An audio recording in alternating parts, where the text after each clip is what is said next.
आज फिर से मैं लेकर आया हूँ आपके लिए एक नई वीडियो। ये घटना चक्र की सीरीज 4 है। इसमें हम स्टार्ट करेंगे यूनानी आक्रमण से। लेकिन इससे पहले मैं आपको बता दूं कि जब भी हम कोई भी नई वीडियो लाएंगे उसमें सबसे पहले हम सिलेबस को देखेंगे। सिलेबस क्या है, ताकि वो सिलेबस हमें मेमोराइज और याद हो जाए।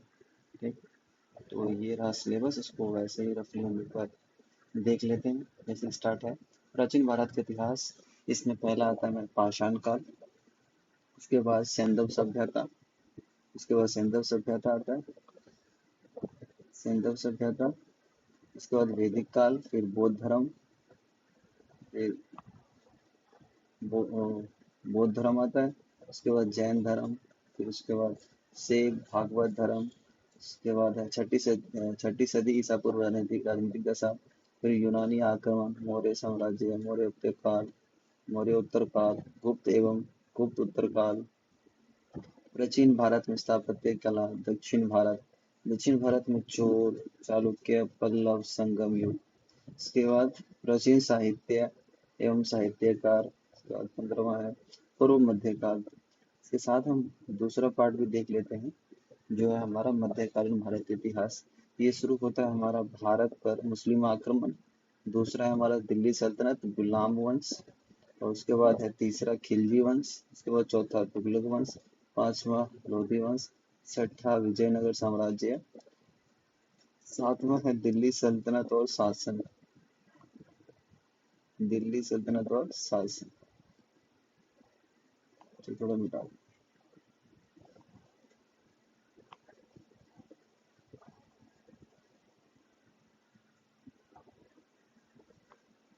दिल्ली सल्तनत और शासन, दिल्ली सल्तनत पर शासन हो जाएगा। उसके बाद है आठवां हमारा दिल्ली सल्तनत कला एवं स्थापत्य। नौवां है दिल्ली सल्तनत साहित्य। दसवां है दिल्ली सल्तनत विविध। ठीक, अगला है हमारे 11वां उत्तर भारत एवं दक्कन में प्रांतीय राजवंश। उसके बाद 12वां भक्ति एवं सूफी आंदोलन। उसके बाद 13वां है मुगल वंश बाबर। और 14वां है हुमायूं और शेरशाह। अगला है हमारा 15वां अकबर। 16वां है जहांगीर। 17वां टॉपिक है शाहजहां। और 18वां औरंगजेब। 19वां मुगल कालीन प्रशासन एडमिनिस्ट्रेशन। 20वां मुगल कालीन संगीत एवं चित्रकला। 21वां है मुगल कालीन साहित्य। 22वां मुगल काल विविध। इसके बाद 23वां है सिख संप्रदाय। 24वां है मराठा राज्य और संघ। 25वां है मुगल साम्राज्य का विघटन। तो इस तरह से हम ये दोनों सिलेबस देख लिए, प्राचीन इतिहास का भी और मध्यकालीन इतिहास का भी। चलो हम देखते हैं यहाँ से हम कहाँ से स्टार्ट करेंगे आज। आज हम स्टार्ट करेंगे यूनानी आक्रमण, मतलब चैप्टर 8 से शुरू करेंगे। ठीक,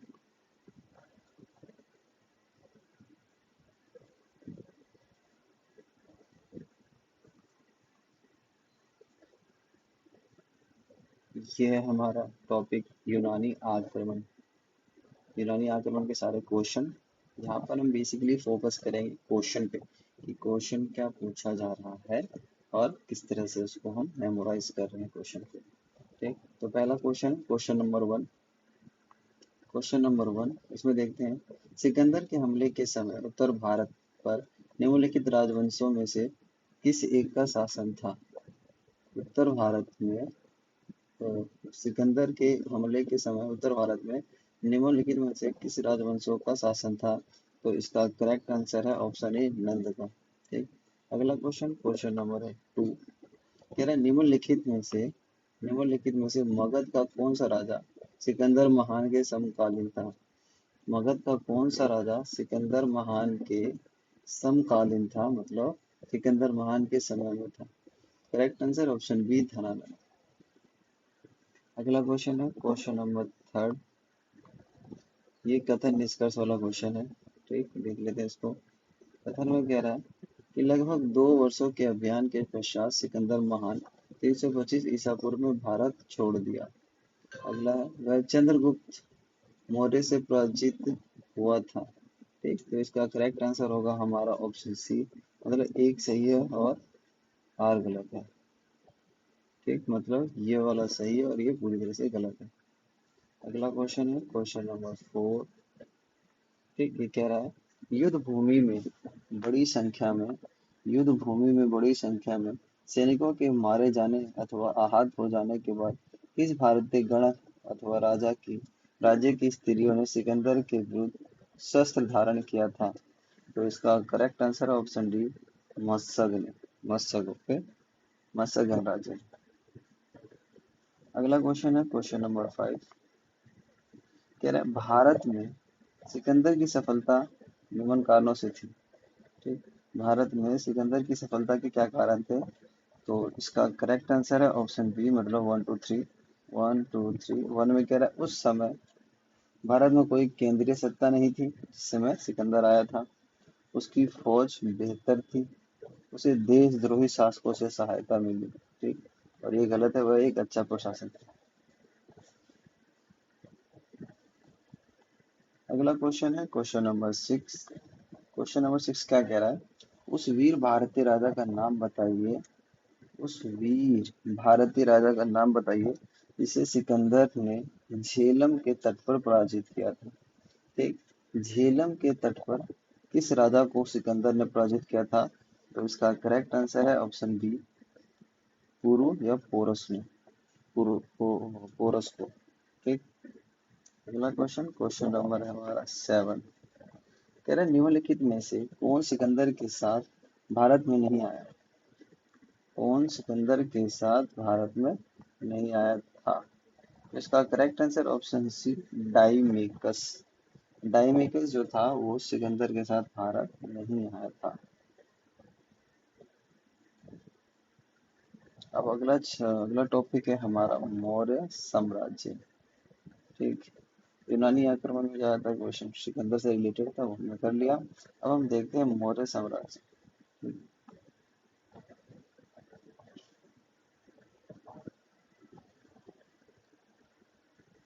देखते हैं पहला क्वेश्चन। क्वेश्चन कह रहा है प्रथम भारतीय साम्राज्य स्थापित किया गया था। प्रथम भारतीय साम्राज्य प्रथम भारतीय साम्राज्य स्थापित किया गया था, कौन सा था वो? इसका करेक्ट आंसर है ऑप्शन सी, चंद्रगुप्त मौर्य द्वारा। प्रथम भारतीय साम्राज्य स्थापित किसके द्वारा किया गया था? चंद्रगुप्त मौर्य के द्वारा। अगला क्वेश्चन है क्वेश्चन नंबर 2। भारत में पहले साम्राज्य की स्थापना किस शासक के द्वारा की गई थी? भारत में पहले साम्राज्य की स्थापना किस शासक के द्वारा की गई थी? तो इसका करेक्ट आंसर है ऑप्शन ए, चंद्रगुप्त मौर्य। अगला question question number 3। Question number 3 कह रहा है निम्नलिखित में से कौन सा सबसे पुराना राजवंश है? निम्नलिखित में से कौन सा सबसे पुराना राजवंश है? इसका करेक्ट आंसर है ऑप्शन बी, मौर्य। मौर्य जो है वो सबसे पुराना राजवंश है। अगला क्वेश्चन क्वेश्चन नंबर 4 कह रहा है जिसके ग्रंथ में चंद्रगुप्त मौर्य का विशिष्ट रूप से वर्णन हुआ है वह है। ठीक? जिसके ग्रंथ में चंद्रगुप्त मौर्य का विशिष्ट रूप से वर्णन हुआ है, तो वह कौन सा ग्रंथ है? करेक्ट आंसर है इसका सी, विशाखादत्त। नेक्स्ट अगला क्वेश्चन क्वेश्चन नंबर 5 कह रहे यूनानी लेखक जस्टिन द्वारा किसे सेंड्रोकोटस कहा गया? यूनानी लेखक जस्टिन ने किसे सेंड्रोकोटस कहा? तो करेक्ट आंसर है ऑप्शन ए, चंद्रगुप्त मौर्य। तो यूनानी लेखक जस्टिन ने चंद्रगुप्त मौर्य को सेंड्रोकोटस कहा था। ठीक, अगला क्वेश्चन क्वेश्चन नंबर है 6। सेंड्रोकोटस से चंद्रगुप्त मौर्य की पहचान किसने की? सेंड्रोकोटस से चंद्रगुप्त मौर्य की पहचान किसने की? तो इसका करेक्ट आंसर है option A, William Jones. William Jones ने सेंड्रोकोटस से चंद्रगुप्त की पहचान की थी।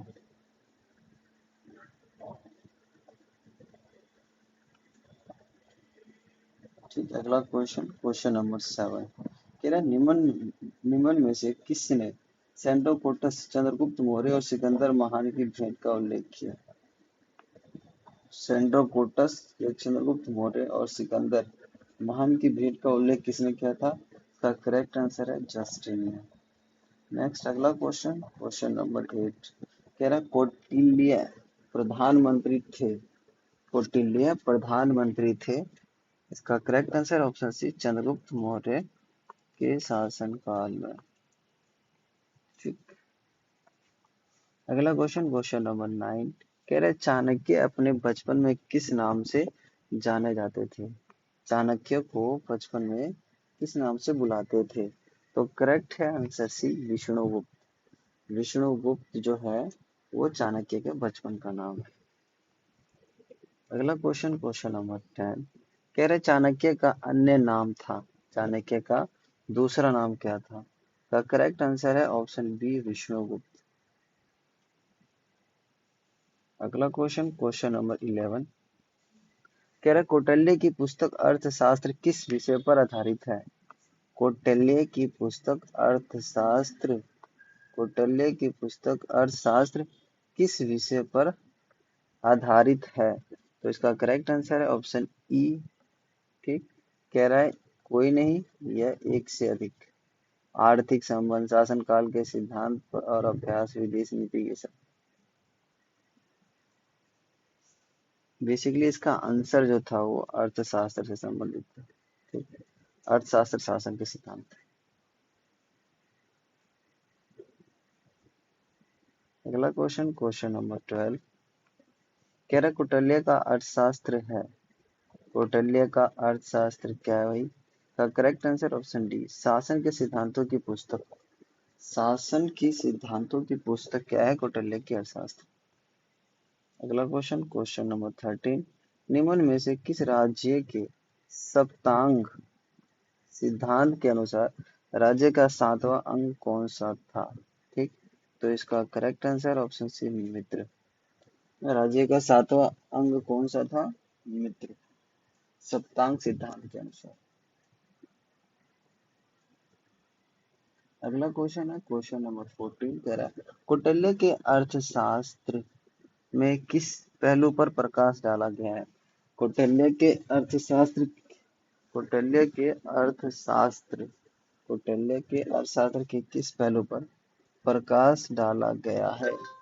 तो इसका करेक्ट आंसर है ऑप्शन बी राजनीतिक नीतियों पर। ठीक। अगला क्वेश्चन नंबर 15 है कह रहा कौटिल्य अर्थशास्त्र के अनुसार निम्नलिखित में से कौन सा सही है। सही ढूंढना है। तो इसका करेक्ट आंसर हो जाएगा हमारा ऑप्शन ए। ये 1 और 2 सही है। कह रहा है पहला कह रहा है न्यायिक दंड के परिणाम स्वरूप कोई दास हो सकता था। न्यायिक दंड के परिणाम स्वरूप कोई व्यक्ति दास हो सकता था। स्त्री दास अपने मालिक के संसर्ग से पुत्र जनन पर कानूनी तौर पर मुक्त हो जाती थी। ठीक। अगला क्वेश्चन है क्वेश्चन नंबर अपना 16 निम्नलिखित में से किसकी तुलना मैकियावेली के प्रिंस से की जा सकती है। मैकियावेली के प्रिंस से किसकी की तुलना की जाती है। इसका correct answer option B Kautilya का अर्थशास्त्र का। अगला क्वेश्चन है क्वेश्चन नंबर 17 किसके शासनकाल में डिमेकस भारत आया था। किसके शासनकाल में डिमेकस भारत आया था। तो इसका correct answer option B Bindusara. ठीक। बिंदुसार। अगला क्वेश्चन है क्वेश्चन नंबर 18 बिंदुसार के शासनकाल में अशोक ने अवंती महाजनपद जीतकर मौर्य साम्राज्य में मिला लिया था। इसका उल्लेख किस ग्रंथ में मिलता है। ठीक। बिंदुसार के शासनकाल में अशोक ने अवंती महाजनपद को जीतकर मौर्य साम्राज्य में मिला लिया था। इसका उल्लेख किस ग्रंथ में मिलता है। इसका करेक्ट आंसर ऑप्शन ए बुद्ध घोष की समंत प्रसादिका में। बुद्ध घोष की समंत प्रसादिका में। अगला क्वेश्चन है क्वेश्चन नंबर 19 कह रहा है पाटलिपुत्र में स्थित चंद्रगुप्त का महल मुख्यतः बना था। पाटलिपुत्र में स्थित चंद्रगुप्त का महल मुख्यतः किन चीजों से मिलकर बना था। करेक्ट आंसर ऑप्शन सी लकड़ी का। ठीक। पाटलिपुत्र में चंद्रगुप्त का जो महल था वो किससे बना था। लकड़ी का। अगला क्वेश्चन है क्वेश्चन नंबर 20 कह रहा है किस प्राचीन नगर के अवशेष कुम्भलहार स्थल से प्राप्त हुआ है? कुम्भलहार स्थल से प्राप्त हुआ है, तो इसका correct answer option B Pataliputra.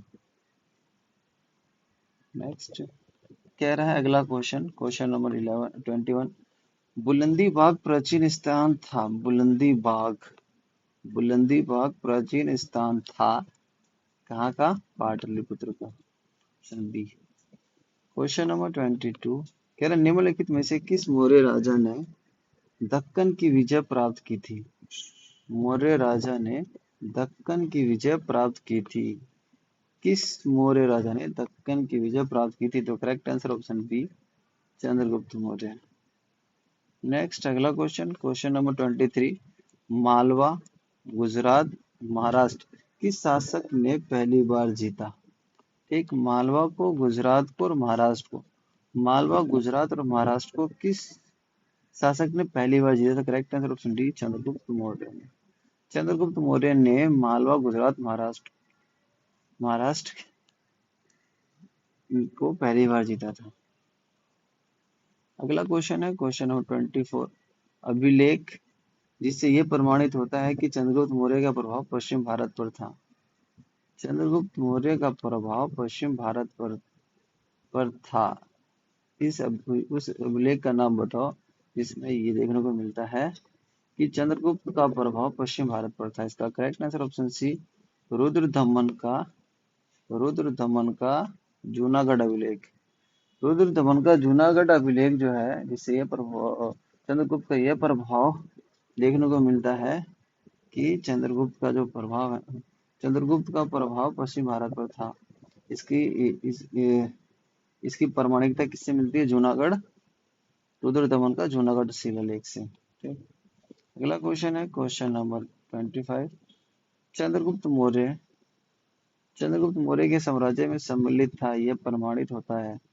Chandragupta जो है, गुजरात जो है वो चंद्रगुप्त मौर्य के साम्राज्य में सम्मिलित था। गुजरात जो है वो चंद्रगुप्त मौर्य के साम्राज्य में सम्मिलित था। इसकी प्रमाणिकता कहाँ से मिलती है? ऑप्शन बी रुद्रदमन के जूनागढ़ शिलालेख से मिलती है। अगला क्वेश्चन है क्वेश्चन नंबर 26। सेल्यूकस जिनके अलेक्जेंडर द्वारा सिंध एवं अफगानिस्तान का प्रशासक नियुक्त किया गया था। सेल्यूकस जिनको अलेक्जेंडर द्वारा सिंध एवं अफगानिस्तान का प्रशासक नियुक्त किया गया था, को किस भारतीय राजा ने हराया? तो इसका correct answer option D Chandragupta Maurya ने। चंद्रगुप्त मौर्य ने किसको हराया? सेल्यूकस को। अगला क्वेश्चन है क्वेश्चन नंबर 27। कह रहा है चंद्रगुप्त मौर्य ने सेल्यूकस को किस वर्ष में पराजित किया? सेल्यूकस को किस वर्ष में पराजित किया था चंद्रगुप्त मौर्य ने? तो करेक्ट आंसर है ऑप्शन सी 305 ईसा पूर्व में। ये मैं वाला क्वेश्चन, इसको स्किप कर। अगला क्वेश्चन है क्वेश्चन नंबर 29। कह रहा है किसने सहिष्णुता, उदारता और करुणा के त्रिपद आधार पर राजधर्म की स्थापना की? तो इसका करेक्ट आंसर है ऑप्शन ए अशोक। अगला क्वेश्चन क्वेश्चन नंबर है 30। निम्न में से कौन सा क्षेत्र अशोक के साम्राज्य में सम्मिलित नहीं था? अशोक के साम्राज्य में सम्मिलित नहीं था, तो कौन सा क्षेत्र था? Correct answer option C Sri Lanka.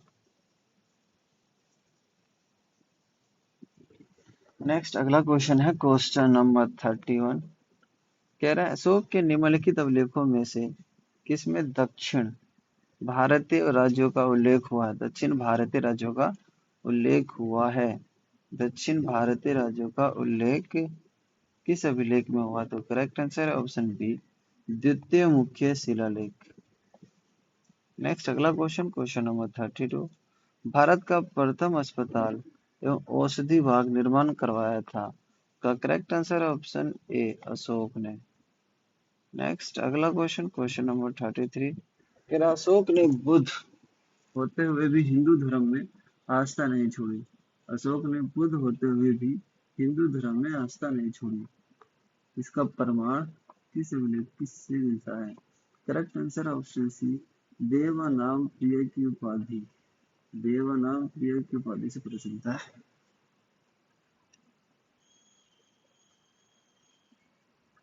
Next अगला क्वेश्चन है, क्वेश्चन नंबर 34। कह रहा निम्नलिखित में से किस स्रोत में अशोक के राज्यकाल में तृतीय बुद्ध समिति होने का उल्लेख मिलता है? तो इसका करेक्ट आंसर है ऑप्शन बी 2 और 3। दीपवंश और महावंश। दीपवंश और महावंश बुद्ध समिति से पता चलता है अशोक के राज्यकाल में तृतीय बुद्ध समिति हुई थी। नेक्स्ट अगला क्वेश्चन है, क्वेश्चन नंबर 35। अशोक के शासनकाल में बौद्ध सभा किस नगर में आयोजित की गई थी? अशोक के शासनकाल में बौद्ध सभा किस नगर में आयोजित की गई थी? Correct answer option B Pataliputra में। ठीक, नेक्स्ट अगला क्वेश्चन है 36। निम्नलिखित मौर्य शासक बुद्ध धर्म के अनुयायी थे? निम्नलिखित में से कौन से बुद्ध शासक जो थे बौद्ध धर्म के अनुयायी थे? तो इसका करेक्ट आंसर ऑप्शन डी 2 और 4। अशोक और दशरथ, ये दोनों जो थे वो बुद्ध धर्म के अनुयायी थे। ठीक, नेक्स्ट अगला क्वेश्चन 37। रज्जुक रज्जुक थे रज्जुक कौन थे? इसका करेक्ट आंसर मौर्य शासन में अधिकारी। रज्जुक जो थे वो मौर्य शासन में अधिकारी थे। नेक्स्ट अगला क्वेश्चन, क्वेश्चन नंबर है 38। कह रहा है सार्थवाह किसे कहते हैं? सार्थवाह किसे कहते हैं? करेक्ट आंसर ऑप्शन है व्यापारियों के काफिले को। व्यापारी के काफिले को क्या कहते हैं? सार्थवाह कहते हैं। व्यापारी के काफिले को क्या बोलते हैं? सार्थवाह। नेक्स्ट अगला क्वेश्चन, क्वेश्चन नंबर 39।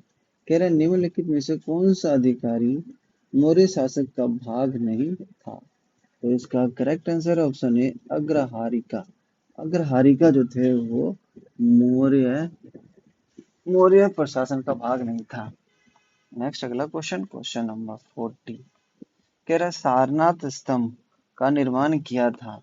सारनाथ स्तंभ का निर्माण किसने कराया था? ऑप्शन बी अशोक ने।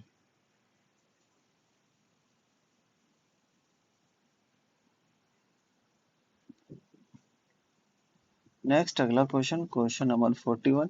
निम्नलिखित में से किसे सर्वश्रेष्ठ स्तूप मानते हैं? किसे सर्वश्रेष्ठ स्तूप मानते हैं?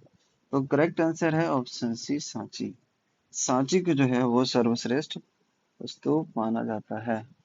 नेक्स्ट अगला क्वेश्चन है 42। कह रहे सांची का स्तूप किस शासक ने बनवाया था? सांची का स्तूप किस शासक ने बनाया था? तो ऑप्शन बी अशोक ने बनवाया था। अगला क्वेश्चन, क्वेश्चन नंबर 43। कह रहे सांची का स्तूप किसने बनवाया था? तो करेक्ट आंसर है इसका डी अशोक ने। अगला क्वेश्चन, क्वेश्चन नंबर 44। विश्व प्रसिद्ध पर्यटन स्थल सांची का प्राचीन नाम यह भी था? सांची का प्राचीन नाम क्या था? Correct answer option A Kakkadanam. कक्कड़ानाम।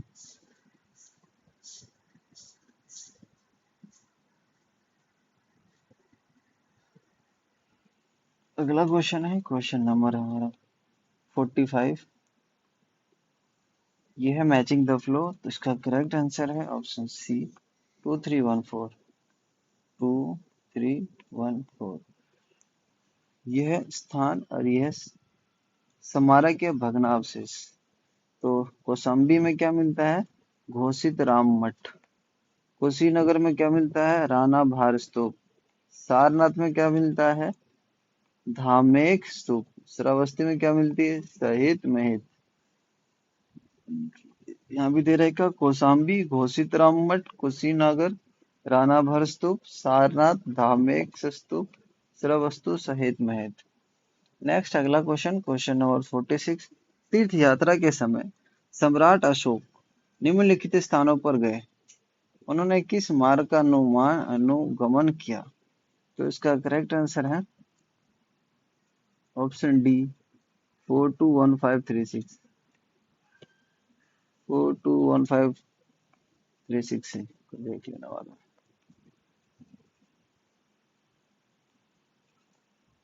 Next अगला क्वेश्चन है Ashok.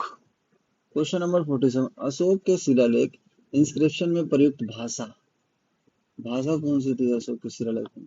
Correct answer option B प्राकृत। प्राकृत भाषा का यूज करता था अशोक अपने शिलालेखों में। Question number 48। निम्नलिखित में से कौन सा अशोक कालीन अभिलेख खरोष्टी लिपि में लिखी गई है। अशोक कालीन अभिलेख कौन सी थी जिसको खरोष्टी लिपि में लिखी गई थी? तो correct answer option C, Shahbazgarhi. Shahbaz घड़ी जो है वो खरोष्टी लिपि में लिखी गई है। शहबाज घड़ी जो है वो खरोष्टी लिपि में लिखी गई है।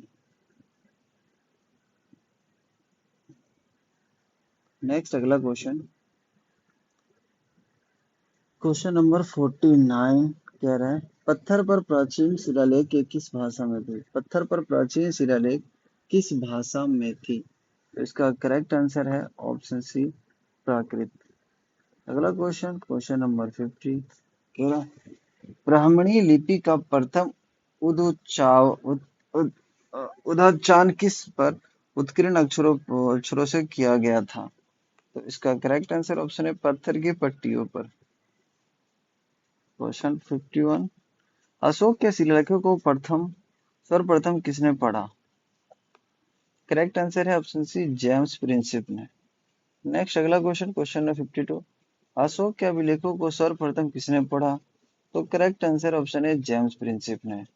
नेक्स्ट अगला क्वेश्चन 53, ब्राह्मणी लिपि को सर्वप्रथम किसने पढ़ा? तो इसका correct answer option D, James Prinsep.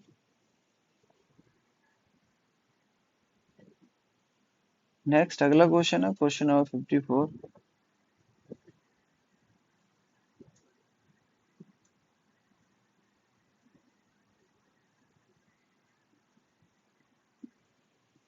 Question 54 कह रहा है अशोक के शिलालेखों को पढ़ने वाला प्रथम अंग्रेज कौन थे? अशोक के शिलालेख को पढ़ने वाला प्रथम अंग्रेज कौन थे? तो correct answer option D, James Prinsep. Next अगला क्वेश्चन, क्वेश्चन नंबर 55, सम्राट अशोक के राजा देशों का सबसे पहले विकुटन या डेसिफायर किसने किया था? तो करेक्ट आंसर है ऑप्शन बी, जेम्स प्रिंसेप ने। किसने किया था? जेम्स प्रिंसेप ने। नेक्स्ट अगला क्वेश्चन, क्वेश्चन नंबर 56, मौर्य साम्राज्य के पेशावर के निकट उत्तर पश्चिम भाग में अशोक के शिलालेख थे।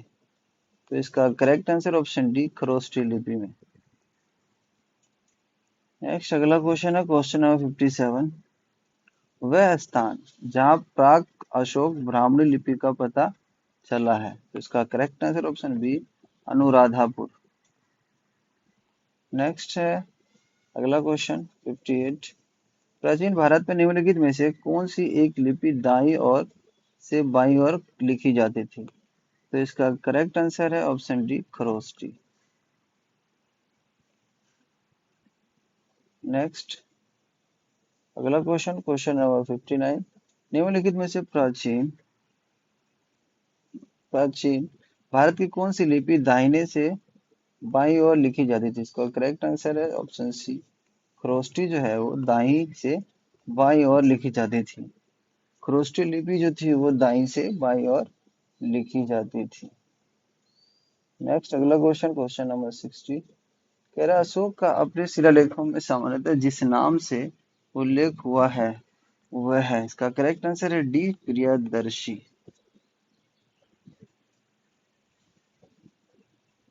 अगला क्वेश्चन है क्वेश्चन नंबर 61,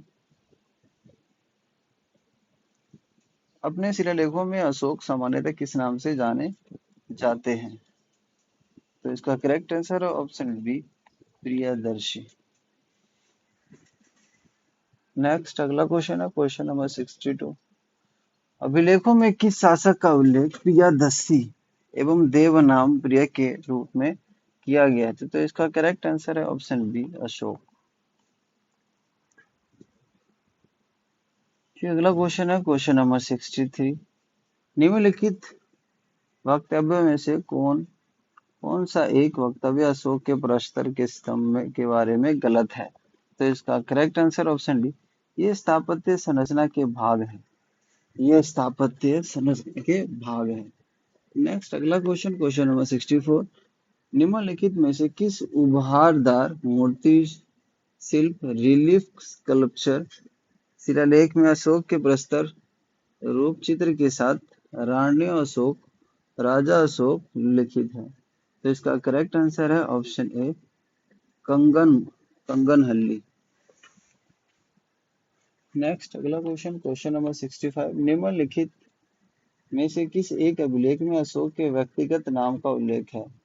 किस एक अभिलेख में अशोक के व्यक्तिगत नाम का उल्लेख है? तो इसका करेक्ट आंसर है ऑप्शन डी, मस्की, मस्की में। ठीक। नेक्स्ट अगला क्वेश्चन है क्वेश्चन नंबर 66, कह रहा निम्नलिखित अभिलेखों में से किस लेख में अशोक का नाम उल्लिखित है? किस अभिलेख में अशोक का नाम उल्लिखित है? करेक्ट आंसर ऑप्शन डी, मास्की का लघु शिलालेख, मास्की का लघु शिलालेख। ठीक। नेक्स्ट क्वेश्चन नंबर 67, कह रहा निम्नलिखित अभिलेखों में से किसमें अशोक का नाम उल्लेख हुआ है? तो इसका करेक्ट आंसर है ऑप्शन ए, गुर्जरा में। नेक्स्ट अगला क्वेश्चन, क्वेश्चन नंबर 68, अशोक का रुमेनदई स्तंभ संबंधित है? अशोक का रुमेनदई स्तंभ स्तंभित है बुद्ध के जन्म से। नेक्स्ट अगला क्वेश्चन, क्वेश्चन नंबर 69, कह रहा है गुर्जरा लघु शिलालेख जिसमें अशोक का नामोल्लेख किया गया है कहाँ स्थित है? तो इसका correct answer option B, Madhya Pradesh के दतिया जिले में, मध्य प्रदेश के दतिया जिले में। नेक्स्ट अगला क्वेश्चन, क्वेश्चन नंबर 70, केवल वह स्तंभ जिसमें अशोक ने स्वयं को मगध का सम्राट बना बताया है, इसका correct answer option D, Bhabru स्तंभ, भाब्रू स्तंभ।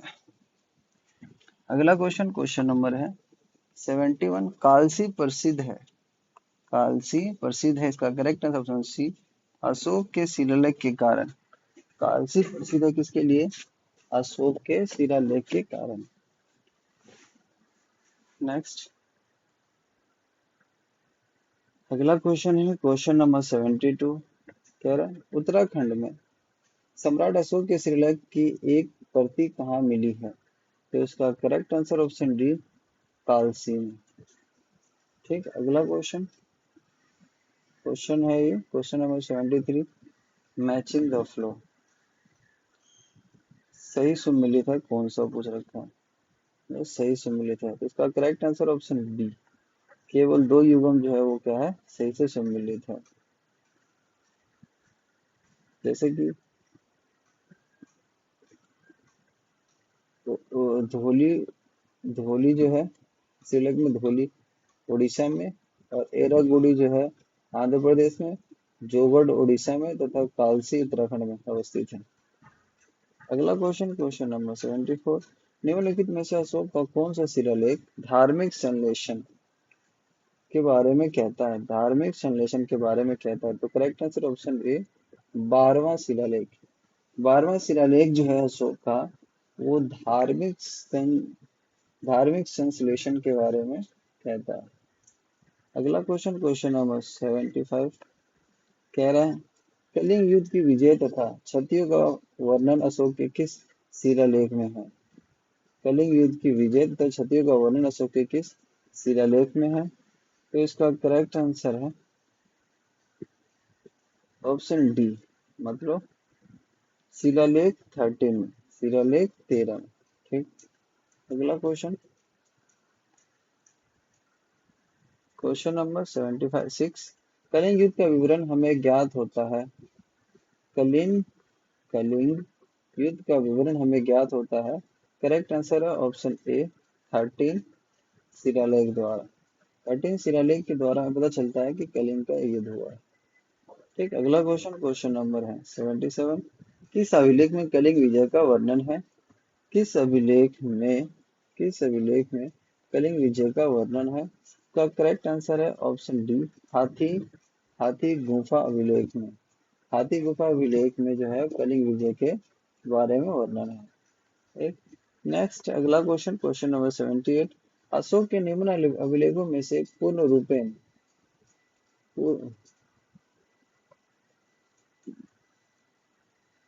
अशोक के निम्नलिखित अभिलेखों में से पूर्ण रूपेण धार्मिक सहिष्णुता के प्रति समर्पित कौन सा अभिलेख है?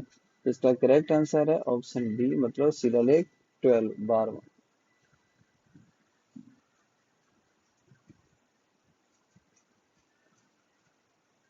अगला क्वेश्चन है क्वेश्चन नंबर 79। निम्नलिखित में से किस शासक ने अपने प्रजा को इस अभिलेख के माध्यम से परामर्श किया था? जैसे कोई भी व्यक्ति जो अपने संप्रदाय को महिमा मंडित करने की दृष्टि से अपने धार्मिक संप्रदाय की प्रशंसा करता है या अपने संप्रदाय के प्रति अत्यधिक भक्ति के कारण अन्य संप्रदायों की निंदा करता है, वह अपितु अपने संप्रदाय को गंभीर रूप से हानि पहुंचाता है। तो इसका करेक्ट आंसर है ऑप्शन ए, अशोक कहता है ऐसे अपने उल्लेख में। अगला क्वेश्चन क्वेश्चन नंबर है 80। कह रहा अशोक के जो प्रमुख शिलालेख रोक एडिक्ट्स संगम राज्य के विषय में हमें बताते हैं वह निम्नलिखित उनमें सम्मिलित है। इसका करेक्ट आंसर है ऑप्शन सी, मतलब 2 और 13। 2 और 13 जो है वो क्या करता है, संगम राज्य के विषय में हमें बताती है। नेक्स्ट अगला क्वेश्चन क्वेश्चन नंबर 81। निम्नलिखित में से किस दक्षिणी राज्य का उल्लेख अशोक के अभिलेख में नहीं है? अशोक के अभिलेख में नहीं है। Correct answer option D, Satavahana. Satavahana के बारे में अशोक के अभिलेख में कुछ नहीं पता चलता है। ठीक, अगला question question number 82। टोलमी Philadelphus टोलमी Philadelphus जिसके साथ अशोक के राज्य में संबंध थे, कहाँ का शासक था? तो इसका करेक्ट आंसर ऑप्शन बी, मिस्र का। ठीक,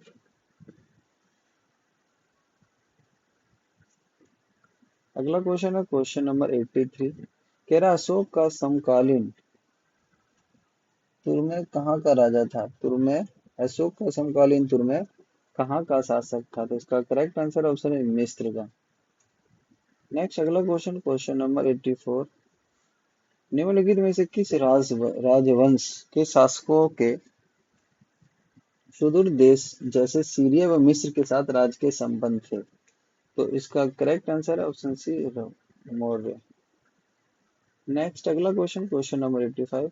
अशोक के धर्म का मूल संदेश क्या है? करेक्ट आंसर ऑप्शन ई, कोई नहीं है इससे अधिक, बहुत सारे। नेक्स्ट अगला क्वेश्चन क्वेश्चन नंबर 86। कह रहे निम्नलिखित में से अशोक के किस अभिलेख में पारंपरिक अवसरों पर पशु बलि पर रोक लगाई गई है? ऐसा लगता है कि यह पाबंदी पशु के वध पर थी। पशु के वध पर थी। इसका करेक्ट आंसर है ऑप्शन बी, स्तंभ अभिलेख 5। स्तंभ अभिलेख 5। नेक्स्ट अगला क्वेश्चन क्वेश्चन नंबर 87। कह रहे निम्नलिखित प्राचीन भारतीय अभिलेखों में से कौन सा एक खदान को देश में संकट काल में उपयोग हेतु सुरक्षित रखने के बारे में प्रचलितम शाही आदेश था? इसका करेक्ट आंसर ऑप्शन है सहगोरा ताम्रपत्र। सहगोरा ताम्रपत्र। नेक्स्ट अगला क्वेश्चन क्वेश्चन नंबर 88। कह रहा ने अशोक ने कलिंग को मौर्य साम्राज्य में जोड़ लिया था। रीजन, कलिंग दक्षिण भारत को जाने वाले स्थलीय एवं समुद्री मार्गों को नियंत्रित करता था। तो इसका करेक्ट आंसर है ऑप्शन ए, मतलब ए भी सही है और आर दोनों सही। नेक्स्ट अगला क्वेश्चन 89। कह रहा है मौर्य कालीन शासकों ने धार्मिक आधार पर भू अनुदान नहीं दिया था। आर है, रीजन है भू अनुदान के विरुद्ध कृषकों ने विद्रोह किया। तो इसका करेक्ट आंसर ऑप्शन सी, पहला सही है, अब ये गलत है, मतलब सी। नेक्स्ट अगला क्वेश्चन 90। प्रसिद्ध यूनानी राजदूत मेगास्थनीज भारत में किसके दरबार में आया था? यूनानी राजदूत मेगास्थनीज भारत में किसके दरबार में आया था? ऑप्शन सी, चंद्रगुप्त के दरबार में।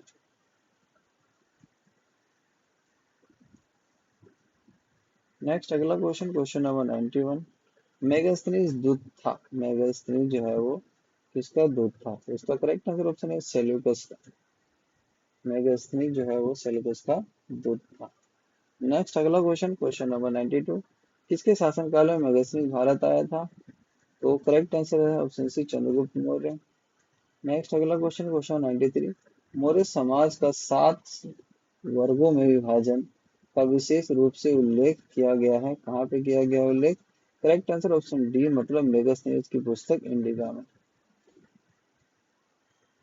अगला क्वेश्चन, क्वेश्चन 94, मेगास्थनीज ने भारतीय समाज को कितनी श्रेणियों में विभाजित किया था? मेगास्थनीज ने भारतीय समाज को 7 श्रेणी में विभाजित किया था। अगला क्वेश्चन, एंटो निम्नलिखित में से किस स्रोतों में उल्लिखित है कि प्राचीन भारत में दास्तां नहीं था? प्राचीन भारत में दास्तां नहीं था, तो इसका करेक्ट आंसर है ऑप्शन सी, मतलब मेगास्थनीज की इंडिका में। मेगास्थनीज की इंडिका कहती है कि भारत के अंदर में दास जैसी कोई प्रथा नहीं थी। अगला क्वेश्चन, क्वेश्चन नंबर 96, मौर्य साम्राज्य का विभाजन 7 वर्गों में विशेष तौर पर उल्लिखित है, का करेक्ट आंसर है ऑप्शन डी, मेगास्थनीज की इंडिका में। नेक्स्ट अगला क्वेश्चन 97 कह रहा है, मौर्य काल में टैक्स को छुपाने, चोरी के लिए इनमें से क्या दंड दिया जाता था? करेक्ट आंसर ऑप्शन है मृत्यु दंड। अगर कोई टैक्स छुपाएगा, ये चोरी करेगा, तो उसको मृत्यु दंड दी जाएगी।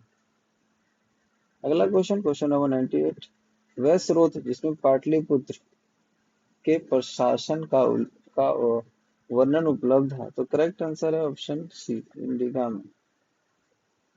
नेक्स्ट अगला क्वेश्चन, क्वेश्चन नंबर 99, निम्नलिखित में से कौन स्रोत मौर्य के प्रशासन का विस्तृत विवरण प्रस्तुत करता है? तो correct answer option B, Megasthenes की इंडिका। नेक्स्ट अगला क्वेश्चन, क्वेश्चन नंबर 100, मेगास्थनीज की पुस्तक का नाम क्या है? मेगास्थनीज की पुस्तक का नाम इंडिका है। क्वेश्चन नंबर 101, इंडिका का मूल लेखक था, कौन था? Megasthenes, option B. नेक्स्ट अगला क्वेश्चन, क्वेश्चन नंबर 102, इंडिका का लेखक कौन था? Megasthenes, option B. नेक्स्ट अगला क्वेश्चन, फिर से 103, इंडिका का लेखक कौन था? तो मेगास्थनीज था, ऑप्शन डी। नेक्स्ट अगला क्वेश्चन, क्वेश्चन नंबर 104, वर्तमान नगर पालिका प्रशासन का कौन सा कार्य मौर्य काल से जारी है?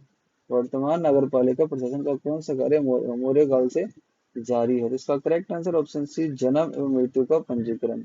जन्म और मृत्यु का जो पंजीकरण है, वो नगर पालिका के प्रशासन क्षेत्र में आता है। नेक्स्ट है अगला क्वेश्चन, क्वेश्चन नंबर 105 कह रहा है, मौर्य नरेशों के बारे में निम्न में से कौन सा कथन सही है? मौर्य नरेशों के बारे में निम्न में से कौन सा कथन सही है?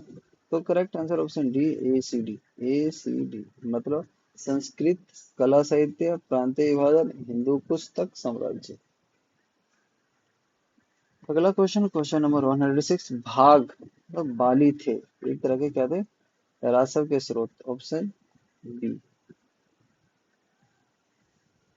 नेक्स्ट अगला क्वेश्चन 107 कह रहा, मौर्य काल में भूमि कर, जो कि राज्य की आय का मुख्य स्रोत था, किस अधिकारी द्वारा एकत्रित किया जाता था? तो करेक्ट आंसर ऑप्शन सी, सीता अध्यक्ष। नेक्स्ट अगला क्वेश्चन, क्वेश्चन नंबर 108, मौर्य काल में सीता से तात्पर्य है, सीता से तात्पर्य क्या है? ऑप्शन सी, राज्य के भूमि से प्राप्त आय।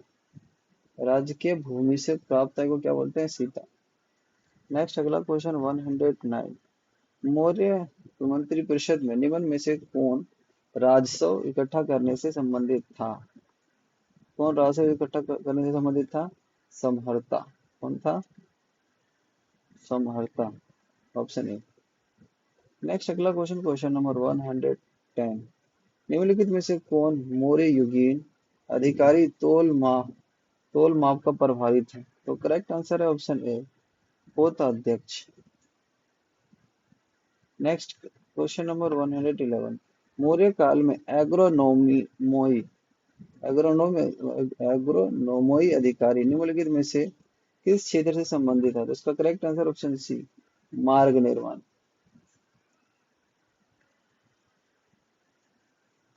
नेक्स्ट अगला क्वेश्चन, क्वेश्चन नंबर 112, पंको पंको का निरोध मौर्य प्रशासन द्वारा लिया जाने वाला जुर्माना था, का करेक्ट आंसर है बी, सड़क पर कीचड़ फैलाने पर। नेक्स्ट अगला क्वेश्चन 113, मैचिंग करने के लिए बोला था, सही मूल्यांकन करना है, का करेक्ट आंसर ऑप्शन बी, 3 4 1 2। 3 4 2 1, 3 4 2 1, मतलब तलार अधिकारी काम क्या था इसका? रात्रि सुरक्षा कर्मियों का अधिकारी था ये। पटकोल ग्रामीण कर वसूली करने वाला अधिकारी। और सहस्राधिपति चोरी डकैती के मुकदमे का अधिकारी। बालाधीप बालाधीप बालाधीप जो है, चुंगी का सुरक्षक। Next question number 114। मौर्य काल में शिक्षा का सर्वाधिक प्रसिद्ध केंद्र था। सबसे प्रसिद्ध केंद्र कौन था मौर्य काल में? जैसे तक्षशिला। नेक्स्ट अगला क्वेश्चन है क्वेश्चन नंबर 115। कौटिल्य के अर्थशास्त्र के अनुसार मौर्यकालीन न्याय व्यवस्था निम्नलिखित न्यायालय अस्तित्व में थे। तो करेक्ट आंसर है ऑप्शन डी, मतलब 2 और 4। धर्मस्थय और कंटक शोधन। धर्मस्थय और कंटक शोधन। नेक्स्ट अगला क्वेश्चन क्वेश्चन नंबर 116। भारत के सांस्कृतिक इतिहास के संदर्भ में इतिवृत्ति इतिवृत्ति राजवंशी इतिहासों वीर गाथाओं को कंठस्थ करना निम्नलिखित में से किसका व्यवसाय था? इसका करेक्ट आंसर है ऑप्शन डी, मागध का। नेक्स्ट अगला क्वेश्चन क्वेश्चन नंबर 117। गांव के शासन को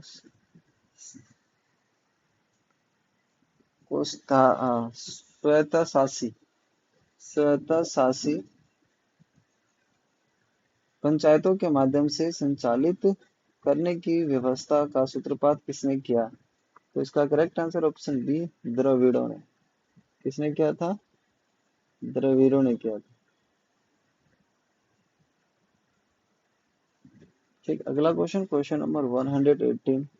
प्राचीन भारत के निम्नलिखित ग्रंथों में से किसमें पति द्वारा परित्यक्त पत्नी के लिए विवाह विच्छेद की अनुमति दी गई है? विवाह विच्छेद की अनुमति दी। करेक्ट आंसर ऑप्शन डी, अर्थशास्त्र। Next question 119। निम्नलिखित में से किसमें पुनर्विवाह वर्जित प्रोहिबिट्स किया गया? करेक्ट आंसर है ऑप्शन बी, मनुस्मृति में। नेक्स्ट अगला क्वेश्चन 120। विदेशियों को भारतीय समाज में मनु द्वारा दिया गया सामाजिक स्तर था। करेक्ट आंसर ऑप्शन बी, भारतीय क्षत्रियों का।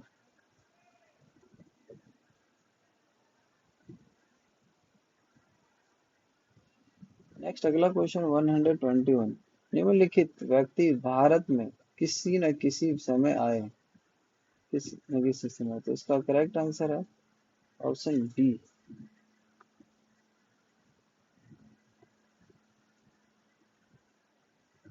3 1 4 2। पहले 3 आया, फिर 1 आया, फिर ये आया, उसके बाद ये आया। पहले मेगस्थनी, फिर फाहयान, फिर हिंसा का वित्स। नेक्स्ट अगला क्वेश्चन है, ये मैचिंग वाला है, क्वेश्चन नंबर 122। करेक्ट आंसर है इसका ऑप्शन सी, मतलब 2 3 1 4। 2 3 1 4। चंद्रगुप्त, सेंट्रोकोटस कहते हैं इसको, बिंदुसार, अमित्रघात कहते हैं इसको, अशोक, पियादसी बोलते हैं, चाणक्य, विष्णुगुप्त बोलते हैं इसको। तो ज्यादा इंपॉर्टेंट क्या है? चंद्रगुप्त वाला, इसको सेंट्रोकोटस कहते हैं, याद रखना। बाकी बिंदुसार को अमित्रघात बोलते हैं, पता है, अशोक को प्रियदर्शी, चाणक्य को विष्णुगुप्त बोलते हैं। नेक्स्ट अगला क्वेश्चन क्वेश्चन नंबर 123। अंतिम मौर्य सम्राट था। अंतिम मौर्य सम्राट, correct answer option B, Brihadratha. Next अगला क्वेश्चन क्वेश्चन नंबर 124। कौन सा सही है? तो इसका करेक्ट आंसर है ऑप्शन डी, 1 2 3, तीनों सही है। ठीक। अंतिम मौर्य शासक बृहद्रथ की हत्या उसके प्रधान सेनापति पुष्यमित्र शुंग ने की थी। अंतिम शुंग राजा देवभूति की हत्या उसके ब्राह्मण मंत्री वसुदेव कण्व ने की और उसने राज सिंहासन हथिया लिया। आंध्र ने कण्व राजवंश के अंतिम शासक को पद वंचित किया था। नेक्स्ट अगला क्वेश्चन क्वेश्चन नंबर 125। मौर्य काल में प्राणायाम था, क्या था? एक तरह का आपातकालीन कर। प्राणायाम क्या था? एक तरह का आपातकालीन कर। नेक्स्ट 126। ईसवी सन के पूर्व की कुछ शताब्दियों में निम्नलिखित में से किन शासकों ने गिरनार क्षेत्र में जल संसाधन व्यवस्था की ओर ध्यान दिया? तो इसका करेक्ट आंसर है ऑप्शन बी, मतलब 2 और 3। जल व्यवस्था के बारे में टू चंद्रगुप्त मौर्य और अशोक ने ध्यान दिया था बस। अगला क्वेश्चन 127। जल की आवश्यकताओं को ध्यान में रखते हुए जिस प्रथम शासक ने गिरनार क्षेत्र में एक झील का निर्माण करवाया वह था, करेक्ट आंसर ऑप्शन ए, चंद्रगुप्त मौर्य। चंद्रगुप्त मौर्य में जो इन्हें क्या करा था, गिरनार क्षेत्र में झील का निर्माण करवाया था जल व्यवस्था को देखते हुए। Question number 128। निम्नलिखित में से किस शासक में चंद्रगुप्त मौर्य, चंद्रगुप्त और अशोक दोनों का उल्लेख किया गया है? किस अभिलेख में चंद्रगुप्त मौर्य और अशोक दोनों के बारे में पता चलता है? महाक्षत्रप रुद्रदमन का जूनागढ़ अभिलेख। नेक्स्ट क्वेश्चन नंबर है 129। निम्नलिखित अभिलेखों में से किसमें अशोक का अभिलेख भी पाया गया है? तो इसका करेक्ट आंसर ऑप्शन ए है, मतलब ऑप्शन ए, महाक्षत्रप रुद्रदमन का जूनागढ़ अभिलेख।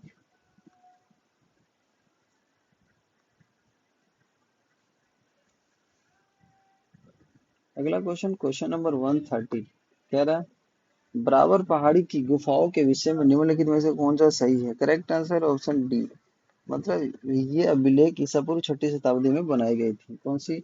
बराबर पहाड़ी की गुफाओं में जो अभिलेख थे। Next question number 131। मौर्यकालीन मूर्तियों में मणिभद्र यक्ष के नाम से अंकित मूर्ति किस स्थान से प्राप्त हुई है? तो करेक्ट आंसर ऑप्शन डी, प्राखम से। नेक्स्ट अगला क्वेश्चन है 132। कौन सा सही सुमेलित है? तो इसका करेक्ट आंसर है ऑप्शन सी, 1, 2 एंड 4। 1, 2 एंड 4 ये सब सही सुमेलित है। लोथल एंशियंट डोकयार्ड कहते हैं इसको। Sarnath first sermon of Buddha. Nalanda great seat of Buddhist learning. तो इस तरह से हमारा मौर्य काल खत्म हो गया है, इसको हम ये स्टॉप करते हैं। ठीक, अगली वीडियो में हम मौर्य उत्तर काल के बारे में पढ़ेंगे।